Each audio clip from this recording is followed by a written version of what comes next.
Já, heyrðu, við ræðum ekki oft íþróttir hérna, en það voru ólympíuleikar hérna og okkur langar svolítið að ræða eitt sem að ég hef virt fólk vera að spyrja af. Þetta svona, þetta eiginlega leiðinda spurning, sko. Það eiginlega af hverju stóðu Íslendingar sig svona illa á ólympíuleikunum, hvernig stendur á því að smáríki eins og Santa Lucia og alls konar lönd og Botswana og fleira voru að vinna sér gull og svona, en við bara, ég held að við höfum komið hæst einhvers staðar í svona einhvers staðar 20. sæti. Og svo sem fær þessa leiðilegu spurningu, Viðar Halldórsson, félagsfræðingur, sem hefur svolítið skoðað íþróttir. Já, takk fyrir. Mér finnst þetta alveg bara áhugaverð spurning, sko. Ekkert sérstaklega leiðileg, sko. Það er svona, ég heyri það þegar fólk er að spyrja sig, þá er næstum svona afsökun að bera þetta á borð undir. Að við séum að rjúfa samheld í þjóðarinnar með því að velta þessu upp. Já, að tala að við séum ekki að standa okkur nú vel þarna, þjóðin sem allt getur og allt kann, sko. Já. Nei, það er svona kannski, við höfum ekki verið að ná svona þeim árangur ólympíuleikum sem við myndum vilja sjá. Annars vegar að hvaða fólk kemst á ólympíuleikana og við höfum ekki verið að svona vinna mörg velun ólympíuleikum sem er náttúrulega kannski svona þessi opinberi mælikvarði. Og við sjáum það bara að það var möguleika á því, það líka. Það var möguleika á því. Já, eiga möguleika á því, sko. En þú veist, við sjáum það að þessi opinberi mælikvarði eru verðlaun ólympíuleikum. Við sjáum bara ólympíuleikarnir snúast svolítið þetta og hafa alltaf gert, sko, þeir eru pólitískir hvað það varðar.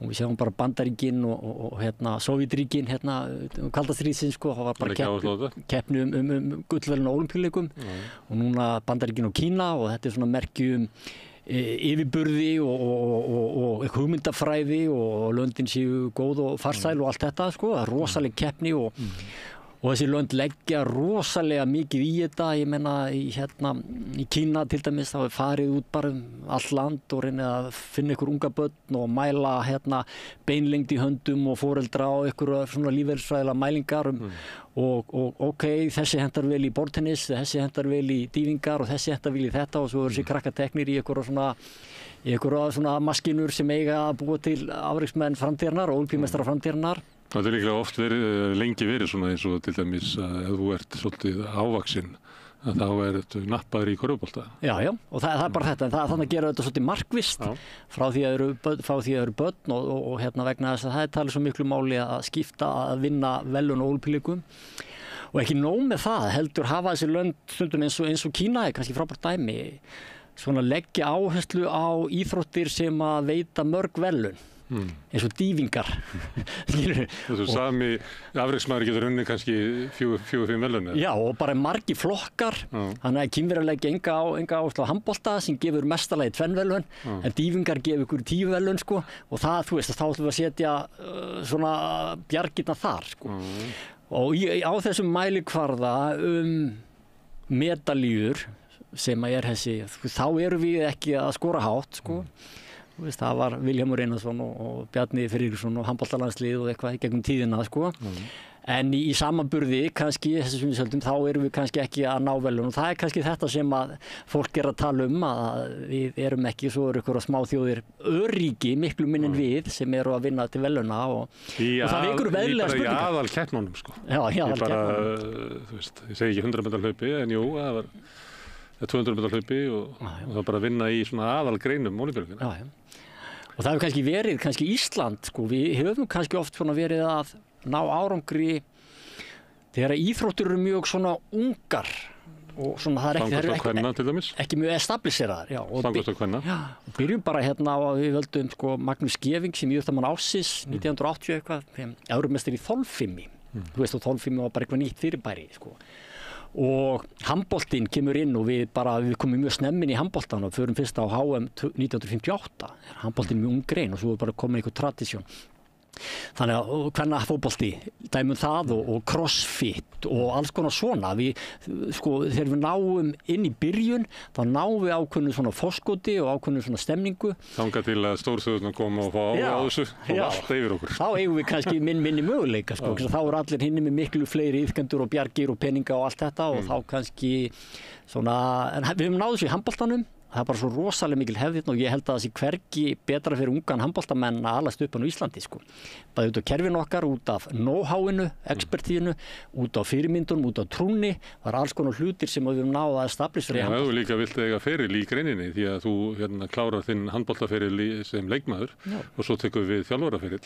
Já, það sýnir bara þessa tradísjón í handboltanum að íslenski þjálfur gríðarlega eftirsóttir og bara þjálfa mörg landslið að fólk að sækja í þennan þekkingarbrunn sem við höfum náð að mynda frá miðri síðustu öld í handbolta. Sóttum til Póllands og sömuleyti til Júgóslavíu held ég. Það var endurnæring í handboltanum hér. Já, nákvæmlega. Þannig að þetta er svona að við erum oft svona á fyrstu stigum.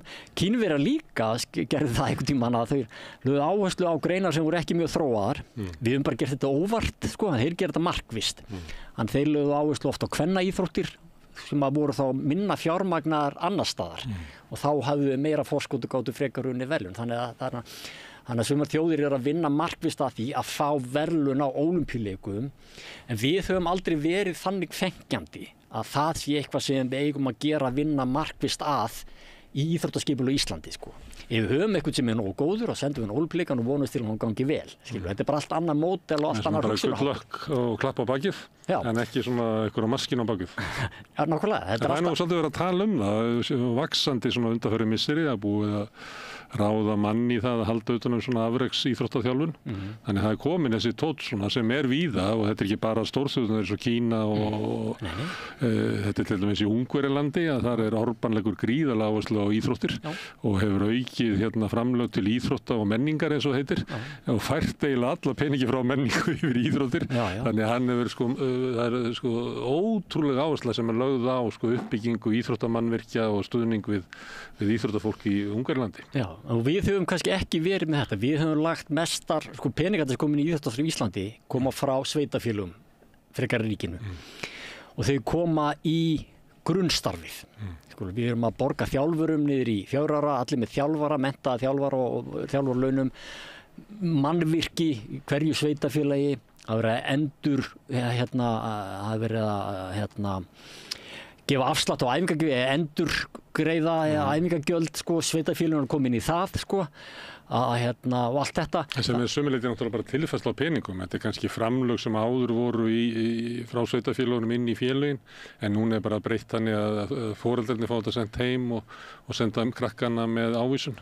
Já, en punkturinn er þessi. Það er ekki endilega gefið að þetta sé betri stuðningur eða meiri stuðningur. Nei, en við erum að leggja áherslu á íþróttir fyrir alla. Já. Skilurðu, svona reynum það, frekar en að setja bjargirnar og peningana í elítusportið, þú veist. Þannig það er gott í okkur. Og við hefum ekki gert það.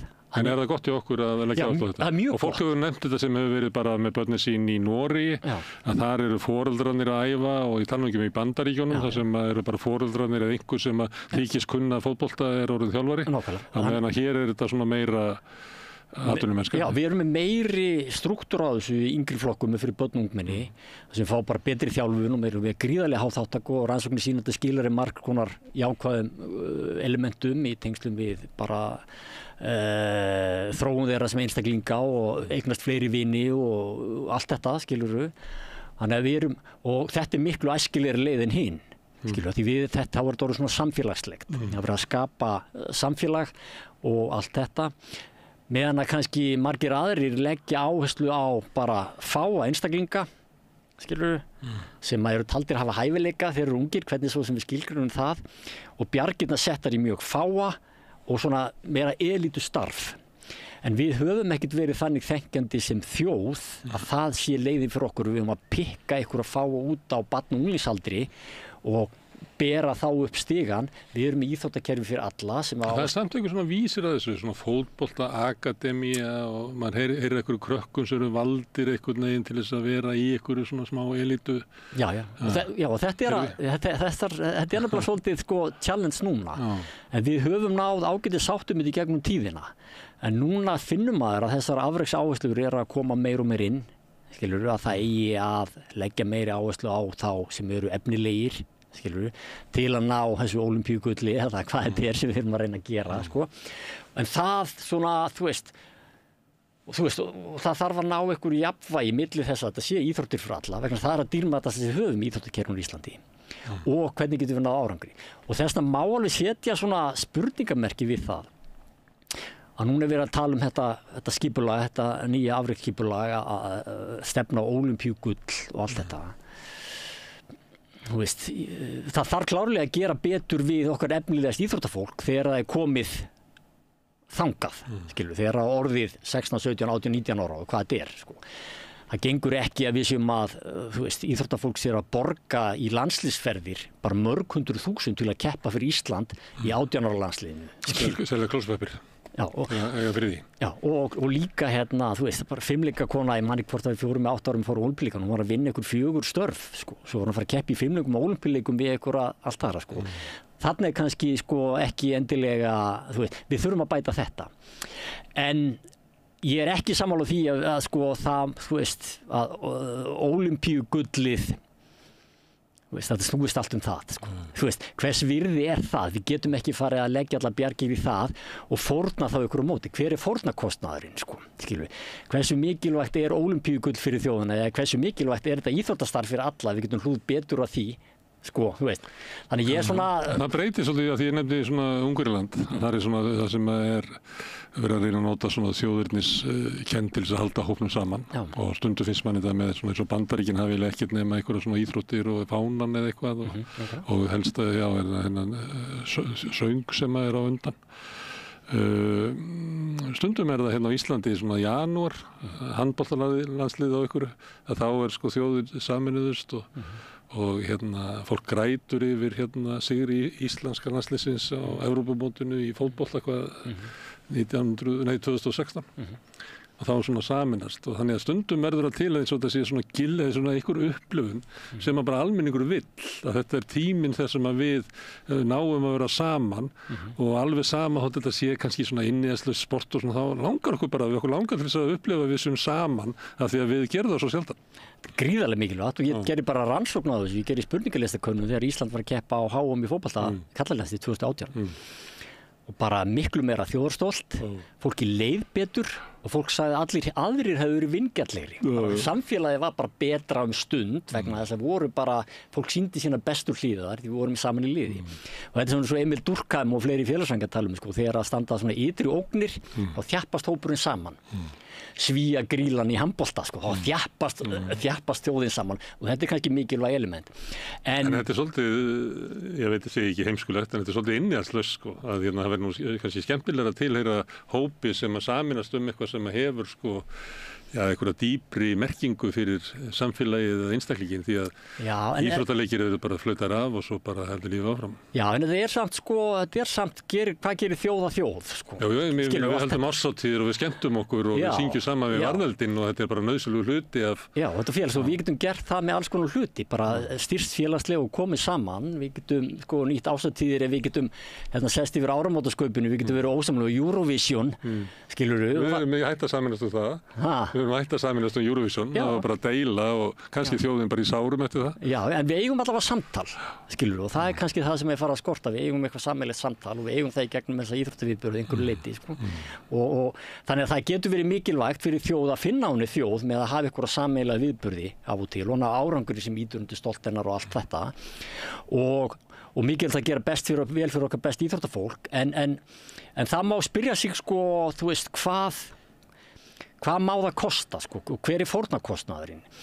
Þýðir það að við þurfum að gera peningar sem færu ellegar í barn- og unglingastarf fyrir alla, sko, þú veist, þýðir það að við ætlum að taka peninga úr háskólakerfinu, skilurðu, sem er algjörlega, sko, verið að... Orban tekur úr menningunni. Já, þú veist, allt þetta, hvaðan, sko, hver er fórnarkostnaðurinn? Þannig að það er mest þetta kannski umræða sem mætti kannski taka meira hvað þetta varðar vegna þessu Ólympíugull að því út að tala um þetta, sko, þú veist, Ólympíuverðlaun jú, bara stórkostlegt og skemmtilegt en við myndum ekki vilja fara leiðina sem Kína er að fara eða Bandaríkin eða eitthvað, skilurðu, sem að er rosalega óheilbrigð fyrir samfélagið margan hátt og marga sem koma að því, skilurðu.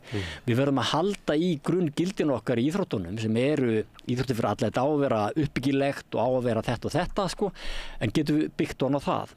Og við höfum sýnt það í íþróttum og Ísland vakti nú bara gríðarlega heimsathygli fyrir einhverjum árum, fyrir árangur okkur í fótbolta og ég skrifaði sérstaklega bók það og gerði greiningu á þessu sem heitir Sport in Iceland, How Small Nations Achieve International Success sem byggði fyrst og fremst á árangur okkar í hópíþróttum. Það sem við vorum með karl- og kvennalandslið í fótbolta, karl- og kvennalandslið í handbolta, karlalandslið í körfubolta, hópfimleikalandslið, skilur kvenna, sem voru öll að ná gríðarlega góðum árangri á okkur 10 ára tímabili. Svona gullöld íslenskra hópíþrótta eða íslenskra íþrótta. Og við höfum verið ívið bara sterkar í hópíþróttum heldur en einstaklingsíþróttum. Og það mjög áhugavert, sko, vegna þess að það ætti að vera kannski einfaldara fyrir okkur á árangri einstaklingsíþrótta. Það bara einn íþróttamann sem með hæfileika og nær í gegn. Í hópíþrótt þá þarftu marga sem eru nógu góðir til að mynda lið til að keppa á efsta leveli. Og ekki það á þessum tíma vorum við bara ná árangur í einn íþrótt, sko, eins og bara ef við myndum leggja öll eggin í eina körfu, bara vera með handbolta, þá myndum við ná árangur í handbolta. En við vorum að ná árangur í fótbolta, handbolta, körfubolta og hópfimleikum allt á sama tíma sem gerir þetta ennþá erfiðara fyrir smáþjóð. Þannig að sko Þá hljóttu að vera góð í að vera í félagi eða í hóp. Já, og það kannski eru styrkleikar okkar, sko. Við erum og íslenskir íþróttamenn hafa það orð af sér að vera góðir liðsmenn. Íslenski leikmenn verða oft fyrirliðar í liðunum sínum erlendis, tengjast vel öðrum og skilja svolítið þetta liðskonsept að einhverju leyti. Og svo líka það í einstaklingsíþrótt þá þarftu að hafa bara gríðarlega hæfileika, bara náttúrulega hæfileika og fyrir smáþjóð þá erfitt að fæða afburða fólk að því við erum svo fá, skilur, og þess vegna kannski erfiðara fyrir okkur, þetta flókið samspil, erfiðara fyrir okkur að ná árangri í einstaklingsíþrótt, þetta við þurfum svakalega hæfileika. Og hitt það að við þurfum að finna þessa hæfileika og þar komið vandamáli kannski við kerfið okkar, tengst einstaklingsíþróttunum, að við erum bara, það fara bara allir meira í fótbolta, skilur við, og við erum ekkert endilega að hjálpa einstaklingum að finna hvar hæfileikar að liggja, skilur við. Það fara allir í stóru íþróttirnar og eins og fótbolta sérstaklega sem bara svona með yfirburða stöðu og kannski í fjórðaflokki kalla í Stjörnunni eða eitthvað, það eru kannski einhverjir 100 iðkendur í fjórðaflokki. Fjórði flokkur Stjörnunnar hefur ekkert við 13-14 ára stráka í fótbolta að gera, sko. Þú veist, varandi fótboltalega, sko, þannig lagað séð. Ef að 30 og 40 af þeim hefðu fundið annan farveg þegar þú voru yngri og væru kannski í bortennis og frjálsum og sundi og allt þetta, það myndi hjálpa til, sko. Þannig að ein ástæðan held ég að við erum ekki að ná árangri á ólympíuleikum og komast á ólympíuleikar og vinna verðlaun, það að náttúrulega smæðin, klárlega, fjármagnið. Og birtist meðal annars í því að fótboltinn sem svona drottnandi að hann tekur til sín allt of mikið að við sem samfélag berum ekki subkultúr, taekwondo eða bortennis. En fyrsta lagi smæðin, við höfum kannski fáum að velja og ef við erum að fara það stangastökk, sko, við erum með 50 úrtaksmóti, það skiptir máli hvort út með 50, 500 eða 5.000, skilur hvar koma hæfileikar. Þannig að eitt smæðin, við höfum kannski ekki þennan mannauð, skilur genapúl. Já, hvað það varðar. Í öðru það að fjármagnið. Og það þetta eins og segjum, við erum ekki að gera vel við okkar besta fólk þegar það komið þangað, sko. 16, 17, 18, 19, 20 ára, þá erum við ekki að gera vel okkar besta fólk fjárhagslega. Og þriðja lagi má kannski segja að skipulagið, að við séum með þessar greinar sem byrja mjög snemma. Þú bara ferð í fótbolta þegar þú ert 4 ára og 6 ára ferð í þetta og byrjar að æfa greinar. Og ég myndi segja kannski besta leiðin sem kostar ekki mikið til að reyna að fá ólympíugull í framtíðinni, það var að hafa fjölbreyttari íþróttir upp að 10 ára aldri, það sem þú festir ekki iðkendur í ákveðnum greinum, heldur ertu í fjölbreyttu íþróttastarfi og þú ert kannski í fótbolta, þú ert líka í fimleikum og þú ert líka í bortennis og eitthvað. Þannig að allir finni það sem hentar þeim og þannig getum við nýtt þennan takmarkaða mannauð sem best. Mikilvægt líka til að nýta mannauðin, það er að hafa sport for all. Það er að hafa sport for all. Já, en kannski vilja krakkarnir bara fara í fótbolta og verða Ronaldo eða Messi. Og það kannski erfiðast fyrir okkur að ná í gegn, sko. Að í fótbolta og í körfubolta og þessum stóru íþróttum, sko. Það eins og í músíkinni, sko, það alveg ótrúlega mikið til af bílskúrsböndum. Það voru að fáið sem að mega það, sko. Já. En talandi það, því að nú ætla ég að bera saman hérna í listir. Íslendingar standa sig alveg fánanlega vel í listum, sko. Og talandi svona Ólympíugull og svona. Íslendingar hafa unnið, sko, Óskarinn og BAFTA og Emmy og bara eiginlega öll velun sem við kunnum að nefna og ekki bara, við verðum oft farið í úrslit á þessu. Ég var að horfa núna á upptöku af Tristan og Ísold, opnunarsýningunni á Bayreuth sem svona heimsmeistaramóti í óperu og þar var íslensku leikstjóri, íslensku söngvari, íslenskur leikmyndahöfundur. Ég sá daginn að það var svona listi í klassísku tímariti yfir bestu píanóleikara allra tíma og það voru eitthvað 12 á listanum og Víkingur Heiðar var þar vel. Allra tíma, það var með list á listanum. Þetta bara, við höfum sko stórstjörnur í myndlistaheiminum. Hvað gerum við svona rétt og vel í listum sem getum ekki lært eitthvað því í sambandi við íþróttum? Jú, það er þetta samfélagslega. Ég held að þeir sem hafa búið að gera rannsóknir á þessu og listum á Íslandi og það er sýnt það kannski að þetta samfélagslega fyrirkomulag sem við erum með, nálæðin við aðra, skilur við, pínu þessi óformlegheit líka, það er svona, þetta reddast og það er í lagi að prófa sig áfram og alls konar, fólk þekkist og deilir hugmyndum og verður fyrir áhrifin frá hinum og hjálpar hverju, getur komið að spila fyrir trommur hjá mér og gert þetta og samt vilt ekki gera nákvæmlega eins og hinir að gera, þessi mínu næsta bílskur, hann gerir aðeins öðruvísi og þá verður ykkur þróun. Ég myndi segja að þetta væri svona samfélagslegt svona hotspot ef maður orða það þannig. Það er eitthvað í samfélaginu okkar, einhver svona, þú veist, óformlegheit, svona tengingar, nánd, félagsnet, skilurðu, sem gera það verkum að hugmyndir svona, þú veist, fara hratt í gegnum þessi félagsnet. Það sem við talaðum á Íslandi sé kallað 1 degree of separation og 1 gráðu fjarlæg milli fólks. Því að ef ég þarf að hafa samband við ykkur sem ég þekki ekki, ég þarf bara að hafa samband við ykkur einn sem þekkir hann, hafa komin samband við hann. Við sögum þetta á ritstjórnum í gamla daga, þú veit bara 3 símtöl frá lausninni og ef þú vant að þetta vita eitthvað bara hringt í pósthúsið og spurðu bara eitthvað og þá bara vísar hann þér eitthvað áfram og endanum finnur lausnina. Meðan í stórum samfélögum þá eru kannski 3 degree of separation, þá tala við þennan sem þekkir þennan til að koma í samband við þennan. Þannig að smæðin hjálpar okkur þarna, þannig að hugmyndirnar eru svo fljótar að breiðast út. Hjálp sem við hefum líka svona trú á okkur, sko.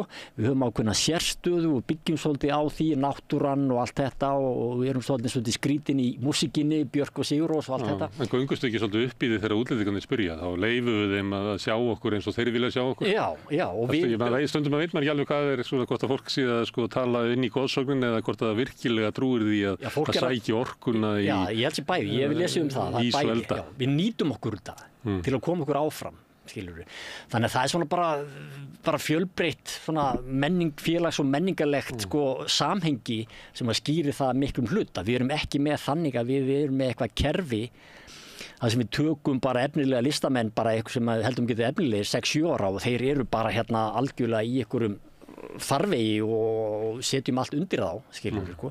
Heldur þetta meira sjálfsbrotti, þetta byggir meira á frumkvæði og sköpunargleði og svona hlutum sem alltaf besta lausnin ef þú ætlar að skapa eitthvað og búa eitthvað til. Það sé svona frelsi, mega gera mistök, mega prófa sig áfram. Fullt og svo bara eins og í músík, sko, bara ég velti fyrir mig eins og bara músíktilraunir. Skilur, bara fyrir krakka sem búin að vera frá 1980 eitthvað, bara stórkostlegt tækifæri. Þá bara, ef við ekki að stofna hljómsveit og taka þátt í músík, bara alls konar svona hlutir sem hafa verið gerðir vel og eru góðir og jákvæðir fyrir okkur til að ná fólki saman, búa til stemningu fyrir athæfunum og allt þetta. Ég held að megi skýra árgangur okkur listum miklu leyti út frá svona og mikið eins og listafólki talar þetta. Sko. Hildur Guðnadóttir hefur mikið talað þetta. Þú veist, þú ert bara partur af samfélaginu sem að einhvern veginn sko, hjálpar þér og ítir í okkur áttir og allt það, sko, skilur við. Sko. Kannski voru íþróttir meira svona, menn og krakkar bara spila fótbolta út á götu og út allt. Já, og það núna þetta allt orðið svo skipulagt og já, og það einn af vandamálum. Mætir ekki á æfingu nema að vera í réttum búning og ég veit ekki hvað og hvað. Það eitt vandamál við íþróttina, sko. Það bara skynsemisvæðingin, sko. Það þarf alltaf að vera svo niður njörvað, þannig að leikurinn dettur út úr þessu. Og eina ástæðan fyrir Ísland náði kannski þessum árangri hérna á síðasta áratug og kannski fótbolta og handbolta og við höfðum ennþá pínu svona hann leikinn, skilur, þetta alltaf, þú veist, það kannski að breytast, því, þú veist, þjálfunin alltaf að verða svona markvissari, en við höfðum ennþá kynslóðir sem voru út að leika sér í fótbolta og handbolta og körfubolta eitthvað og leika sér í íþróttum, vegna þess að það svo mikilvægt, þá færðu ákveðið svona frumkvæði, það verður ákveðin sköpun í því, þetta verður skemmtilegt, svona innri áhugakvötin, intrinsic motivation verður sterkari, meiri leikliði, meiri stemning og við náðum... Og sem þú lærir sjálfur með því að liðið getur borið eitthvað sem kannski ekki bestur og það svona eitthvað svona félagsleg hæfni sem kemur í gegnum frjálsan leik. Já, og það akkurat þetta og þess vegna og þetta það sem margar aðra þjóðir hafa klikkað á einhverju leiti og þess vegna unnum við England í fótbolta og þess vegna unnum við Holland og allt þetta vegna þess að þar leikurinn bara stúti farin úr þessu. Það ertu bara komið með einhverja einstaklinga sem eru búin að þjálfa að vera frábærlega teknilega góðir og eitthvað en það vantar allt þetta félagslega, vantar stemninguna, vantar leikliðina, vantar hjartað og allt þetta sem að við höfðum að einhverju leiti þessu tíma og við höfðum það stundum og stundum koma lið það sem að þetta sogað úr þeim bara og ég hef verið að tala fyrir því eins og barn og unglingastarf í Íslandi. Við þurfum að hafa einhverju leiti meiri frjálsan leik. Við megum ekki vera að njörfa niður æfingarnar allt og skipulega og ég var að skrifa grein með kollega mínum í Bretlandi sem bókakafli sem fjallar þetta að við þurfum að það þarf að vera meiri leikur í þessu til að ýta undir öll þessi jákvæðu element sem gerir þig að góðum íþróttamanni eða góðum liðsmanni og allt það, sko, sem við erum pínu að svona hæfundur að funka í samfélagi. Já. Það maður ekki frjálsan leik. Að það sé hann við rætt það svolítið hérna. Svo kannski eitt, maður bæta við, að ég glemdi því. Við lítum ofta á, þú varst að koma með dæmi Ólympíugull frá einhverjum pínulitlum löndum í Karabíska hafinu, sko. En þetta allt, sko, undantekningar. Skilur, það alltaf einhverju sem geta poppað upp einhvers staðar, eitthvað rosalega hæfileikaríkur verð þarna og eitthvað slíkt, sko. En svo eru fullt af þjóðum sem að ekki að fá neinninn, sko. Þannig að við eigum það til oft að við tökum svona undantekningar sem einhver sannindi, sko. Af hverju eru þessir að ná árangri en ekki við, en svo eru aðrar 100 þjóðir sem ekki að ná árangri, sko. Það ekki alltaf alveg sanngjarnt. Það er að bera okkur saman við þá sem það gengur vel. Já, en það geta bara verið tilviljanir að þessi akkurat fættist með þessa eiginleika þarna. Þjóðir eru líka stundum að kaupa sér afreksmenn. Ég man að tala að Bandaríkjamenn, sko, þeir eru unnu bortenniskeppnina með allt með kínverska leikmenn, skilurðu. Þannig að þú veist, þetta ekkert alveg svona, þetta bara miklu flóknara og það alls konar hlutir að gerast og íslenskt íþróttastarf að mörgu leyti alveg frábært, skilurðu. Við getum gert miklu betur á mörgum leyti líka. En miða við íþróttaskipul og annar landa þá erum við almennt að gera mjög góð hluti. Þú nefndir að þú hefur verið að skrifa grein í bók en þú líka að gefa út bók sem ekki komin út held ég, Sjáum samfélagið. Þú komst hérna í vetur og með nokkra myndir. Þetta svona byggt upp á því að þú tekur myndir og svo lestu ykkur félagsleg sannindi út úr þeim og við lékum okkur að því hérna í mjög skemmtilegu þætti held í desember í fyrra. Þar sem þú komst með ykkur 10 myndir og svo að lesa úr þeim og nú þetta komið í svona þessa fínu bók. Já. Bókin kemur út núna 22. ágúst. Og hún fjallar svolítið svona félagslega, hvað að segja, gildi eða galdur. Hún fjallar samfélagið og fjallar það og svolítið mikilvægið þegar svo sjónarhornið þitt á samfélagið. Það kveikir í svolítið í manni að horfa á mikilvægi þessara félagslegu þátta og Já, og kannski grunnurinn liggur í þessu að þetta félagslega nýtur aldrei þeirrar virðingar sem það á skilið. Georg Simmel, félagsfræðingur, skrifaði 1909 að skynsemishyggjan, hún lítur á félagslindi sem bara einhvern slæpingshátt og óþarfa, skilurðu, sko.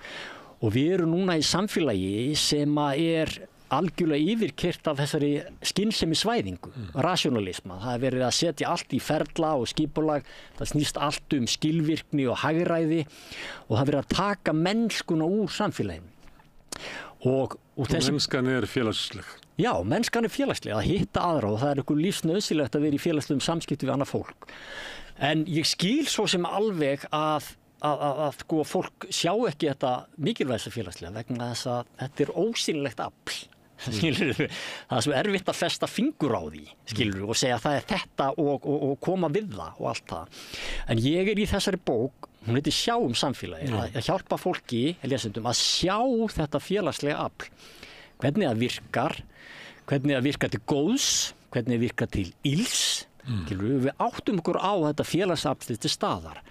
Og í þessari vinnu, þetta svona greining á nútíma samfélagi, þá spratt upp þetta hugtak sem við höfum rætt áður í þessum þætti, sem ég kalla félagslegir töfrar.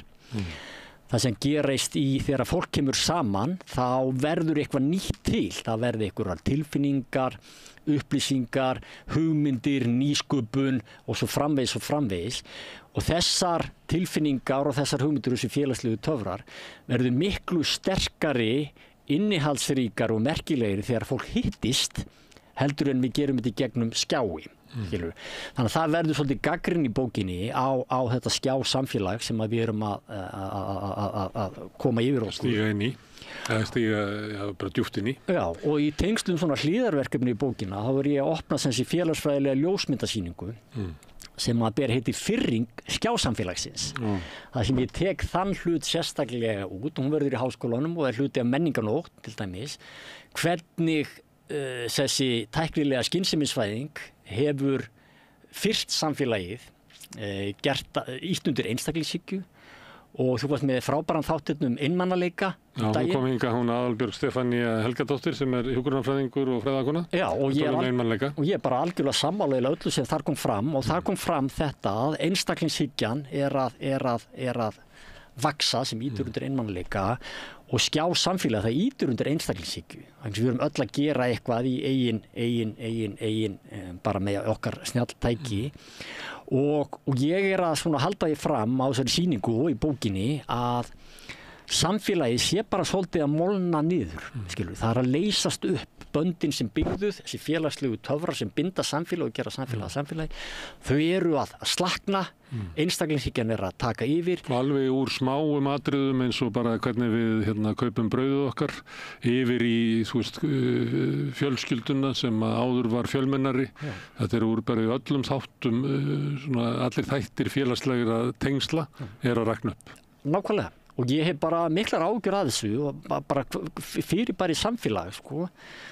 Hvað verður það, sko? Þú veist, þegar einstaklingar ræður ríkjum og við höfum ekki þessa snertifleti til að hitta annað fólk og tengjast og allt það, þessi tilfinningalega smitun og allt það og við sjáum bara einmannaleiki og angist og hatursorðræða og skautun og ójöfnuður og veit ég hvað og hvað. Þetta alltaf aukast vegna þess að... Og líka trú á samfélagið. Ég slísast til þessi gæra að hlusta á erindi sem að Elon Musk var að halda yfir starfsfólki Tesla. Það sem hann var að tala Bitcoin og eitthvað fleira sem að væri leið til þess að eyða miðstýringu peningana sem náttúrulega bara tillaga að fella niður ríkisvaldið sem að við kannski ólust upp með að væri framkvæmdararmur lýðræðisins. Og mér fannst það vera að bóða bara eitthvað svona Mad Max veröld sem að væri hið eðlilega ástand einstaklingsins, það sem að væri á engan hátt bundin samfélaginu og geti nota styrk sinn til þess að bara valta yfir það sem að vildi valta yfir. Og ég að segja, svarið við vandamálum samfélagsins félagsleg samvera, skilur. Það svarið sem hjálpar okkur að takast á við líðan og angist eins og þið fóru yfir í viðtalleikar þú og Aðalbjörg. Já, og fóru fram með það. Skautunin, þú veist, þegar fólk hittist, ójöfnuðurinn, að við erum þegar við erum einmanna, þá förum við að taka þessar lausnir allar og kaupa ykkur vörur og allt þetta og ríkasta próstið ríkara og ríkisvaldi að eyða fullt af fjármunum, borga til ríkustu tæknifyrirtækja í heimi og það á að gera allt það að verkum að við þurfum ekkert að fara út úr húsi og gera allt vegna það skilvirkni í því og hagræði og gera samninga við Microsoft og eitthvað sko að því að það hentar þeim betur að við samskipti gegnum tól og tæki en við hittumst. Og það þessi svona blinda að mínu mati gagnvart mikilvægi þess félagslega að við komum saman. Það er ekki getað viðhaldið og reist við svona mótvægið við þessa þróun. Já, og við þurfum og þessi bók og þessi sýning og það sem ég að segja svona aðeins til að reyna að koma með þessa punkti inn í umræðuna. Ég að vinna þessu líka í Háskóla Íslands, það bara mannlíf á göngum Háskóla Íslands bara að minnka.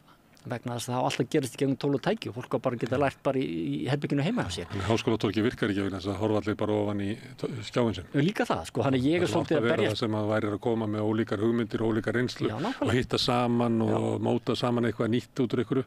Þar situr fólk og starir ofan í skjáinn einhverju liti. Og ég að tala þetta í háskólanum. Við verðum að efla háskólasamfélagið þannig að fólk sé á staðnum, sé að taka samtalið, sé að kynnast öðru fólki, efla tengslanir, sé taka umræðu. Það alls konar hlutir sem hún lærir í námi sem ekki í kennslubókunni. Og þú getur ekki ræktaði sjálfa þig sem einstakling nema ræktaði sem félagsveru. Já. Af því að það bara innbyggt í okkur, ekki? Herðu það með, því að þú ætti með þetta sýningu sem þarna skjáverundin. Fyrring skjásamfélagsins. Já, fyrring skjásamfélagsins. Sko, þú heyrið það svolítið í umræðinni, þá verið að tala sko tæknina sem óvinnin. En ég svona velt þessu fyrir mér að til dæmis þessi fyrirtæki sem drottna yfir öllu, þetta ekki Meta sem á Facebook og Google og við getum ekki Amazon og Apple og allt saman með þessu. Sko þessi fyrirtæki hefðu ekki orðið það sem þau í dag ef að þessi tækni hefðu komið sko 1950. Þá hefðu bara verið stoppað að eitthvað fyrirtæki að Facebook geti keypt Instagram hafi bara þótti fráleitt hugmynd, hafi bara verið stoppað í fæðingu. Þannig að sömuleyti þá þróast þetta með öðrum hætti af því þetta kemur inn í tíma þar sem að sko einstaklingshyggjan og nýfélagshyggjan hefur búin að ná öllum yfir á það. En maður velti líka fyrir sér sambandi við tæknina, af því að sömuleyti svona, maður sá fyrst þegar maður fór inn á Facebook svona, ég var rekið þar út af félagsstarfi, ég var að vinna fyrir S.A.A. og ég var rekið fyrir að sinna, þú veist, einhverju samskiptum að við þurftum líka að nota sko Facebook og maður sá ýmislega sko möguleika á að eiga í samskiptum inn á Facebook, en ég get bara sagt það síðan þá að þá hefur eiginlega allar ákvarðanir sem að Facebook hafa tekið eru til þess að skerða möguleika mína á að stunda sko félagsleg samskipti inn á vefnum og það er bara búið að breyta mér í eitthvað kaupanda eða eitthvað svoleiðis. Ef þessi tækni hefði komið 1950 þegar áður en að sko einstaklingshyggjan eiginlega yfirvinnur á meðan að, og það ég er ekki að segja 1950 hafi verið ídealt tímabil, en þá var það svona ríkjandi hugmynd að við ættum að reisa við hinna veiku, að við værum á leiðin inn í svona það sem að fólk hefði meiri réttindi, að við ættum að byggja gott samfélag þar sem að öllum líði vel, að við ættum að byggja upp sko öryggisnet og eitthvað fleira, hvort sem okkur tókst það ekki, þá var þessi hugmynd til, en hún svona sumilegt ekki til ennþá og þessi hugmynd einstaklingshyggjuna er miklu meira ríkjandi.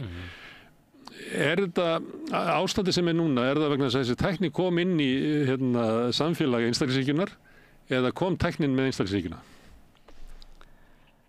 Já. Þá nú einhverja svona rannsóknarspurningu. Já, ég veit ekki, en sko ég allavega sammála þessu að tæknin kemur akkurat á þessum tíma, skilur við, það sem að einstaklingshyggjan og neyslukapítalismin og allt þetta. Og ýtir þar með undir það. Já, ýtir undir það og skemmir hana. Svolítið sko, eins og segir bara samskiptamiðlar ekki slæmir í eðli sínu, skilur við, þú veist, og alltaf og geta gert mjög allt gott, en þeir hafa verið misnotaðir af þeim sem eiga þá, skilur við, og þá virkar ekki lengur sem samskiptamiðlar, þetta virkar bara sem eitthvað markastorg, það sem að við erum að vera að íta okkur sem við erum að kaupa og við erum söluvaran, sko, þannig að það kannski.